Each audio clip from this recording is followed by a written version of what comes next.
Hola, ¿qué tal? Esta es la clase número 4 de Reflexión Filosófica de la Educación.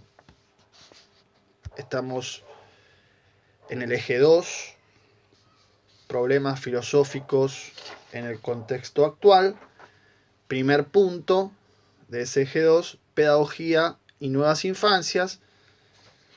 Venimos de ver el texto de Tonucci, que espero nos haya sorprendido para bien. Si ya lo conocían, por supuesto no será sorpresa. Si no lo conocieron, sí es una sorpresa y espero que sea para bien, que permita también reformular nuestras prácticas. Y me quedé pensando en un punto que aparecía sobre el final. Vamos a ver el texto hoy, el texto de Freire y Foundes, por una pedagogía de la pregunta. Y hay una muy estrecha conexión entre este texto y el anterior, y por supuesto también el que viene. Por eso están en el mismo eje. El siguiente texto será el de Walter Cohen, del que hablaremos en una próxima oportunidad. Y uno de los puntos que me había quedado pensando en Tonucci es justamente los docentes estamos muy habituados a trabajar cada uno por su lado, cada uno en su ámbito. Nos cuesta mucho articular, nos cuesta mucho socializar y nos cuesta mucho trabajar en grupo. Y eso ustedes lo pueden ver no solo en prácticas propias, sino también, quizás más evidente, en prácticas ajenas. Es un problema que también en el instituto donde ustedes son formadas aparece claramente. Y por eso quería comentar un poquito qué pasa con este texto, o qué pasó en realidad con este texto de Freire Foundes, que yo no lo venía trabajando en las anteriores ediciones de Reflexión, y que de golpe vi que lo estaba trabajando la profesora Alicia Daval.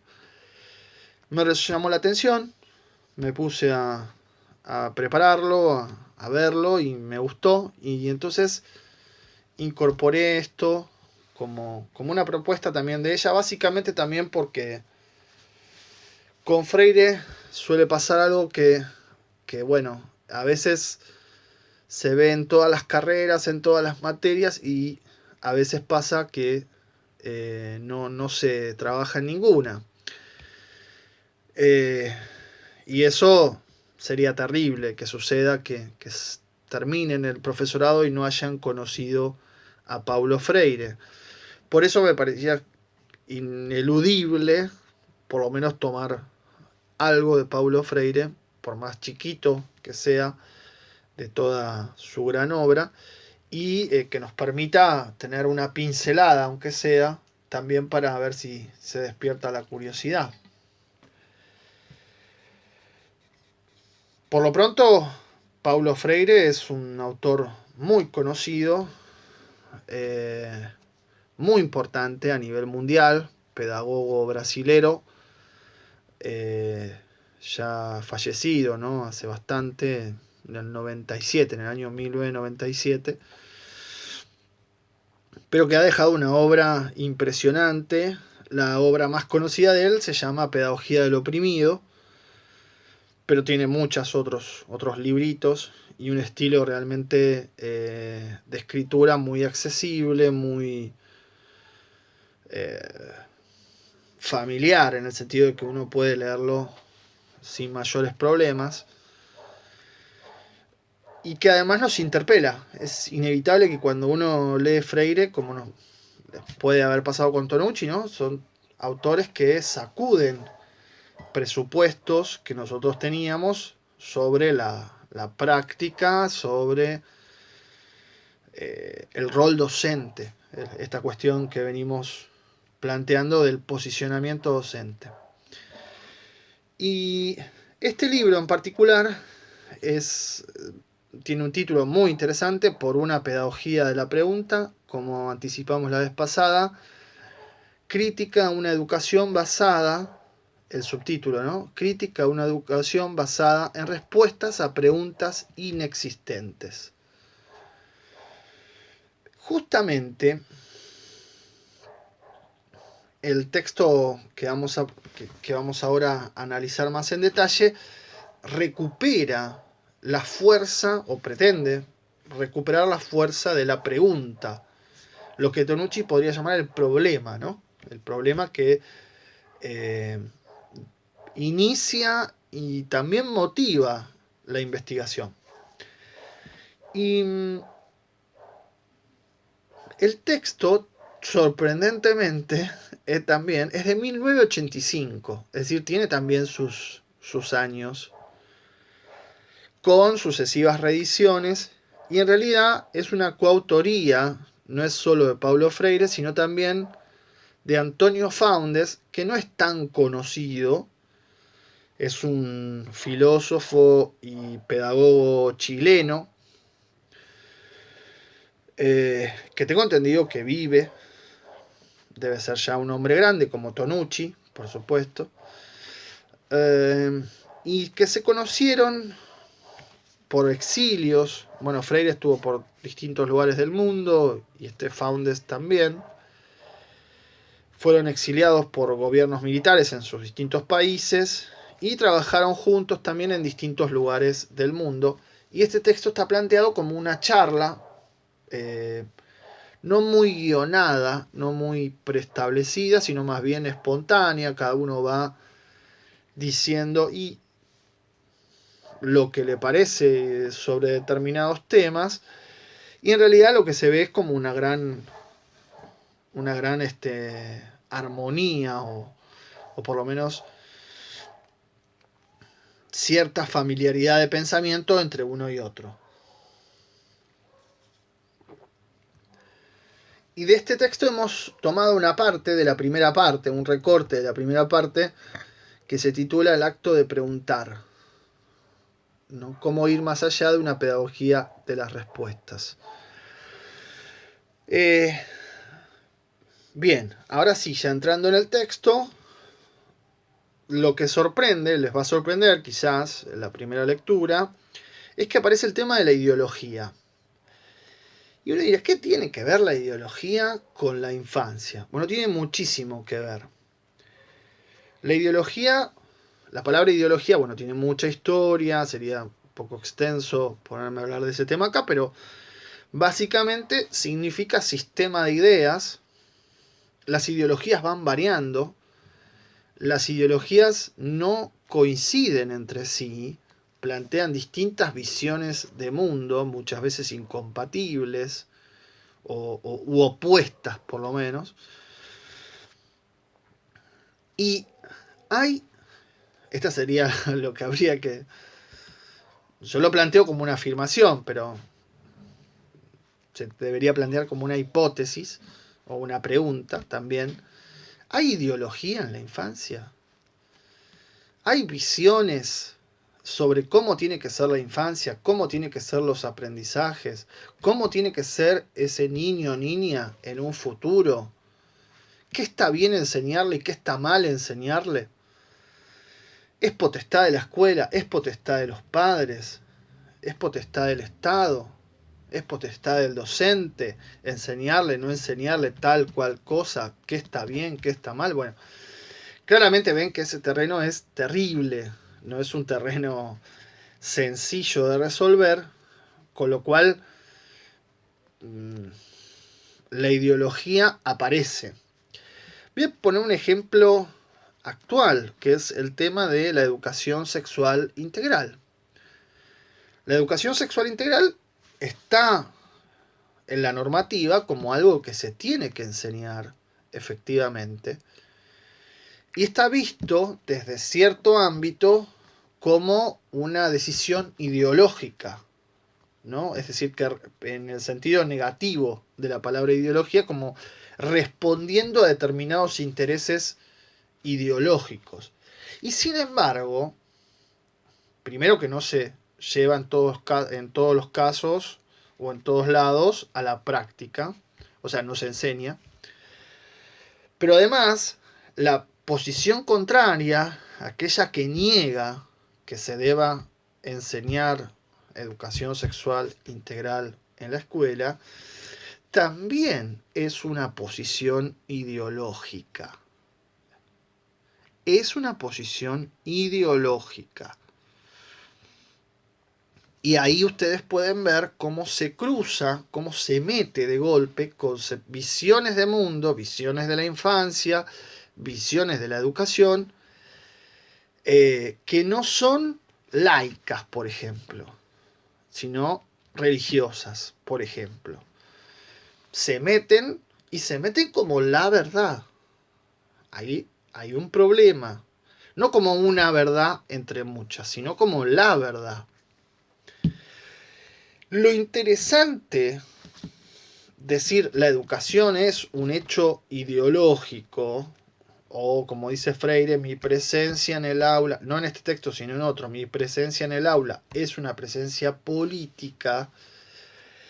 Lo interesante es reconocer que uno tiene una posición y que esa posición es discutible y que uno está dispuesto a discutirla, por decirlo así.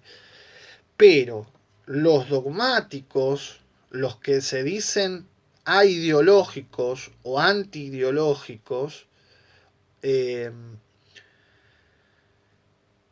tienen una posición que no están dispuestos a discutir. Esa es la gran diferencia.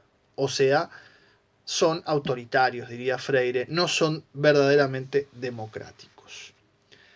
Cuando hablamos de ideología, es una palabra abstracta, si se quiere, que no sabe bien, que uno no sabe bien qué significa, pero los autores subrayan que la ideología no es solo ideas, nada más que ideas. Son ideas, visiones de mundo que terminan encarnándose en acciones. La ideología no es algo abstracto, es algo muy concreto. Es algo muy concreto. Esto dice incluso Paulo Freire de manera literal. ¿Y cuál es la ideología fuerte, la que se impone? Bueno, la que veíamos la vez pasada como la cultura oficial. La ideología dominante se impone, trata de dominar, trata de que todo el mundo piense como la clase dominante piensa. Estoy utilizando acá el Tusser. Pero entonces la ideología dominante y Tonucci también está en esto, la ideología dominante se impone como modelo y trata de impedir alguna ideología contraria. Esto no significa que los sectores populares, los dominados, no tengan ideología, sino justamente todo lo contrario. Son quienes resisten a esta pretensión propia de la ideología dominante de convertirse en la ideología universal. Por eso los autores acá elogian y consideran que esta resistencia a la ideología dominante es justamente un punto de partida para pensar, para reflexionar.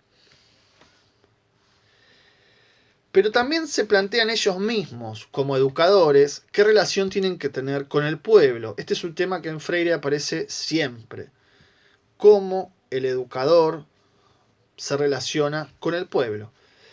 Y entonces él vuelve sobre una idea que sostuvo toda su vida, que es que no hay que reflexionar ¿no? Como si el educador tuviera la verdad y entonces el pueblo o los educandos, es lo mismo,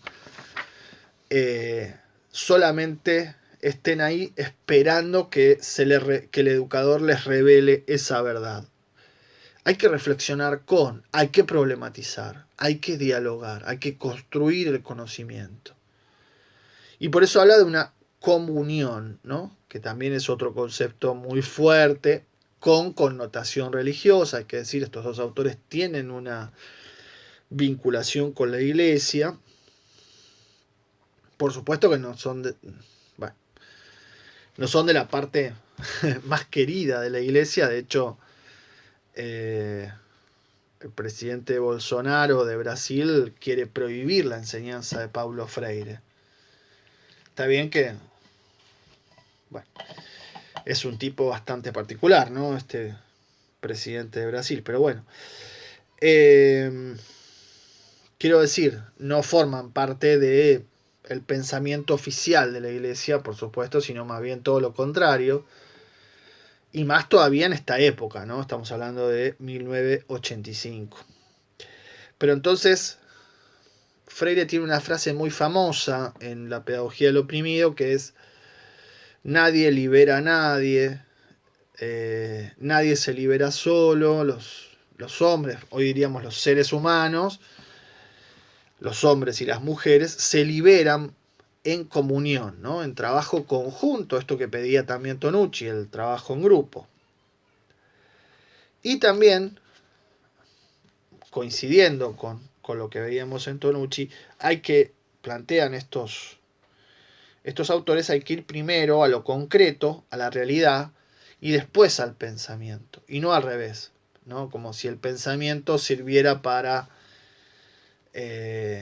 fuera previo al contacto con la realidad, ¿no? O sea, la reflexión es posterior. Primero hay que ir a conocer al otro, hay que tenerlo ahí presente, y después plantear el pensamiento, digamos así. Bien, esto entonces es el primer punto que podríamos pensar con respecto a la cuestión de la ideología en acción, que es el primer apartado. El segundo apartado está muy relacionado con este tema, que es la falacia de la educación neutral.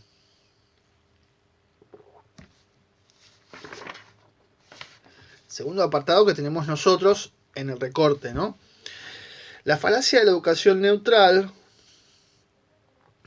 como anticipamos, viene de este planteo de la ideología dominante de decir, bueno, la educación es neutra.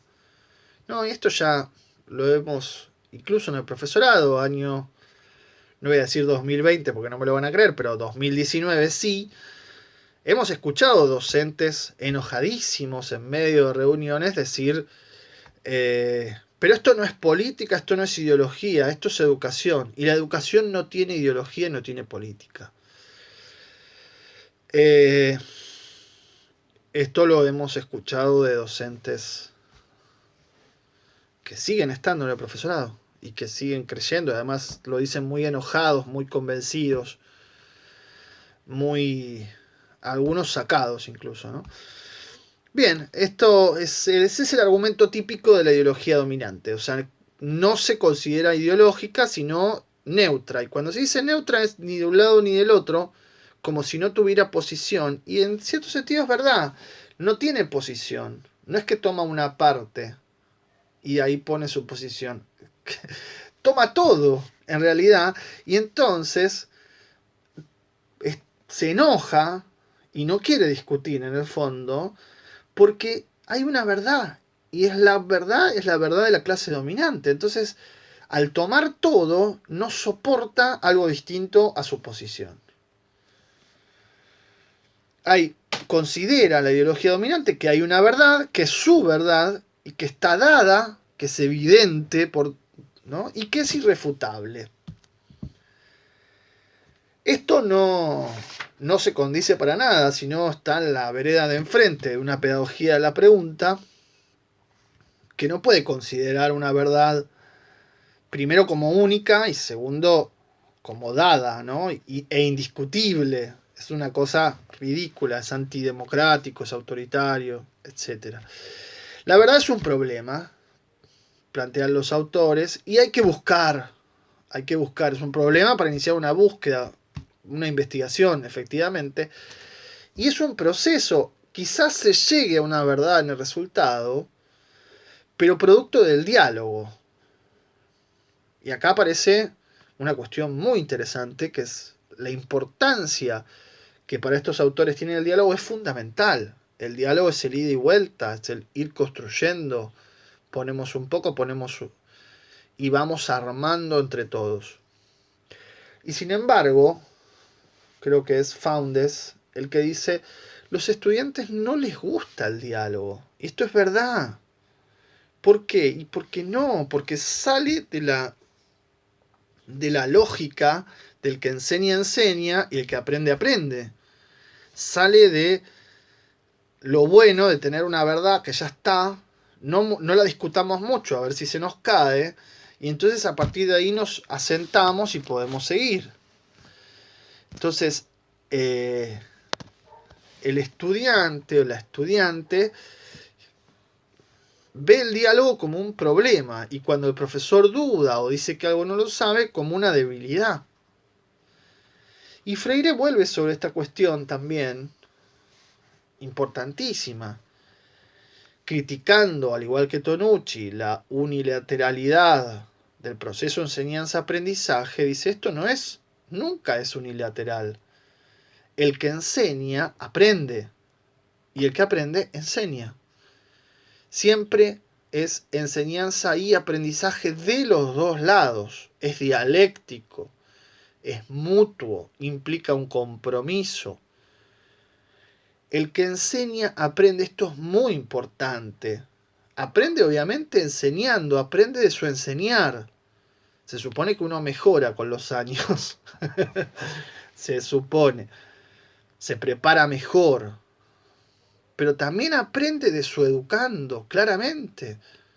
Ya solo preparándose, pero al mismo tiempo, cuando hay una vuelta, esa vuelta es fundamental. Esa vuelta implica reformular todo, rearmar el saber, ¿no? Y entonces, en el juego dialéctico, que es el juego del diálogo, que es el juego del ida y vuelta, que es lo que tanto nos cuesta hoy recrear tecnológicamente, se genera, se potencia el trabajo conjunto. Se ve claramente la necesidad de que aprender siempre es aprender con el otro y enseñar es con el otro, no uno allá arriba y todos los demás bien lejos allá abajo. Y como dice Freire, de lo que se trata no es de imponer, sino de proponer. Nunca una educación puede ser autoritaria, puede decir esto es así, punto. Proponemos, discutimos y discutimos siempre como pares. Y en este punto es donde aparece la importancia de la pregunta. ¿Y por qué la pregunta? Porque la pregunta lo que hace es sacudir, permítanme, una verdad dada por válida. Es decir, la pregunta lo que hace es romper lo que parece que es incuestionable. Por eso las preguntas más difíciles muchas veces son las preguntas más sencillas, ¿no? Y los niños que hacen esas preguntas terribles que no sabemos cómo contestar. Esas son las preguntas complicadas, y son las preguntas filosóficas, porque son las que rompen lo obvio, hacen que lo obvio no sea de pronto obvio, ¿sí? Y, como dicen los autores, abre un punto de vista, un ángulo diferente sobre la cuestión. Así que con esto entramos en el punto 3 del texto, que es la pedagogía de hacer preguntas. Y tratamos ahora de pensar un poco la importancia que tienen las preguntas en toda nuestra formación.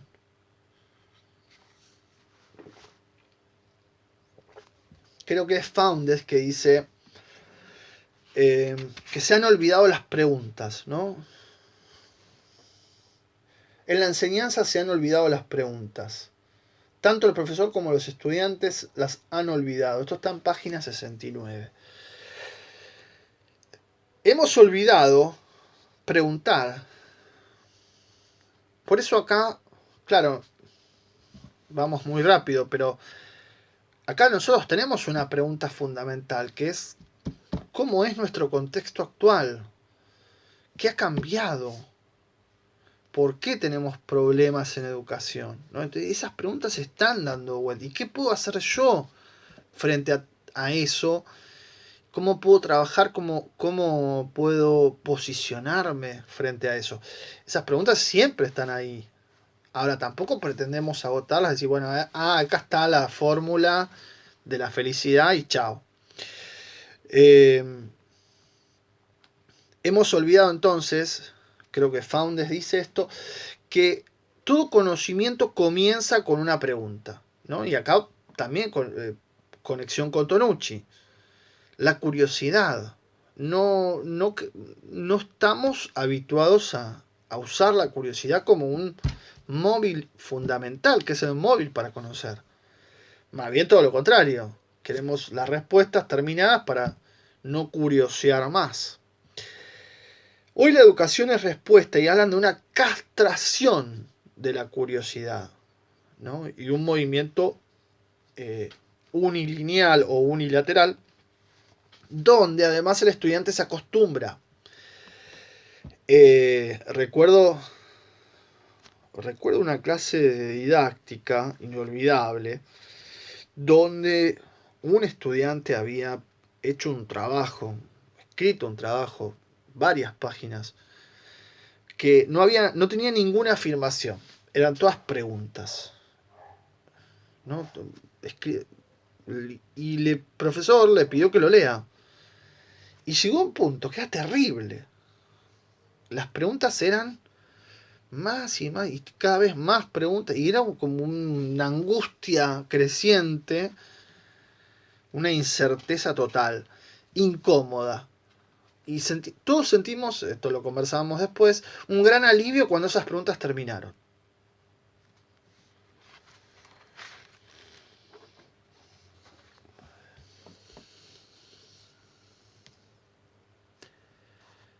Bien.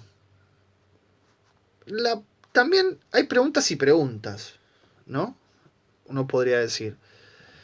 La pregunta sobre las preguntas es cómo hacer que esas preguntas sean fructíferas. Esto también me aparece en Tonucci. Cómo una pregunta se convierte en una investigación.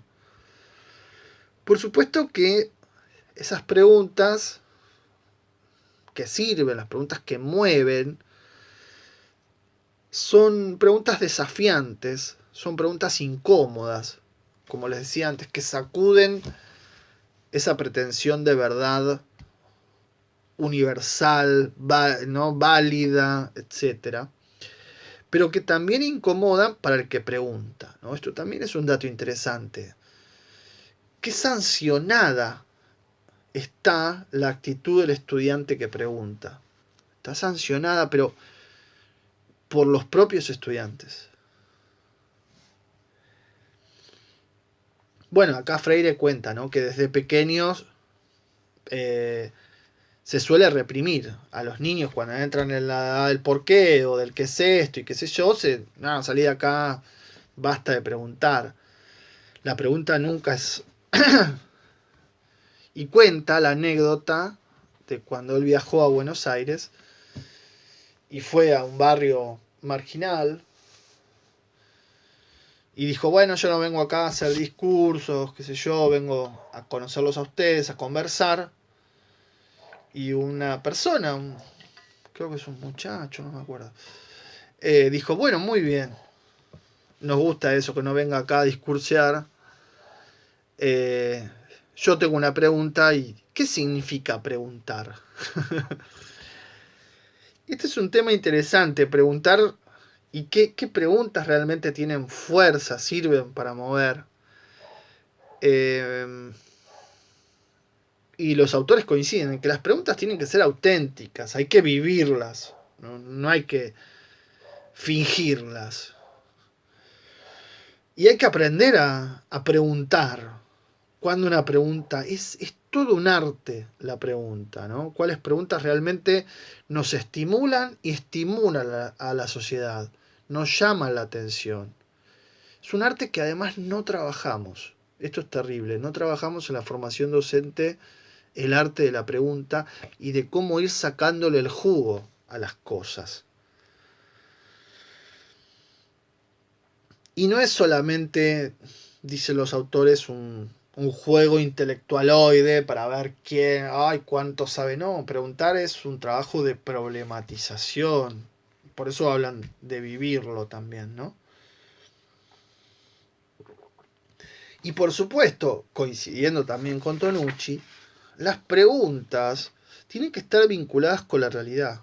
Y tienen que ser preguntas esenciales. Ese es el punto de partida. La realidad cotidiana, inmediata, que lleve, cuya investigación, cuyo desarrollo lleve a nuevas preguntas. Y para eso necesitamos recuperar la curiosidad, asombro, que la escuela se ha encargado de rechazar o, como dicen los autores, burocratizar, ¿no? Es decir, ordenar en una serie de dispositivos. Bueno, ahora que terminamos, pregunten. O como hace este profesor, en este posteo pregunten. Eh, Eso es burocratizar. Eso es como dejarle tan poco lugar o un lugar tan marcado que la pregunta no tiene la fuerza, la espontaneidad que tendría. Por supuesto que no hay que ir por las falsas preguntas, que es lo mismo que decía Tonucci respecto a la falsa investigación. O sea, ¿qué es la falsa pregunta? Es la pregunta obvia que se responde con lo que dice el manual, ¿no? Esto lo hemos visto alguna vez, profesores que formulan un cuestionario que lo que hace es tomar la primera oración afirmativa de cada párrafo de un texto y pasarlo a interrogativo. Eso no es nada, digamos, eso es una cosa horrible. Y después, por supuesto, asumir el riesgo y el error. Muchas veces aparece el error, que suele tampoco ser tenido como un insumo que es realmente importante para aprender. Equivocarse no es algo que está mal, aberrante, prohibido y qué sé yo. Equivocarse es parte del proceso de aprendizaje. Bueno, y para concluir, analizan el caso de un obrero, ¿no? De cómo la producción no se tiene en cuenta el saber de los obreros, pese a que tienen una conexión muy fuerte con el quehacer cotidiano. De la misma manera, uno puede decir, el paralelo cuál es, no, en la educación no se tiene en cuenta a los niños, que son y deben ser los protagonistas del proceso educativo. Esto es algo en lo que Tonucci también insiste mucho en muchas entrevistas, incluso actuales. Digo actuales en este contexto de la pandemia, ¿no? Y en última instancia, lo que lleva a esto es al embrutecimiento, dicen los autores, ¿no?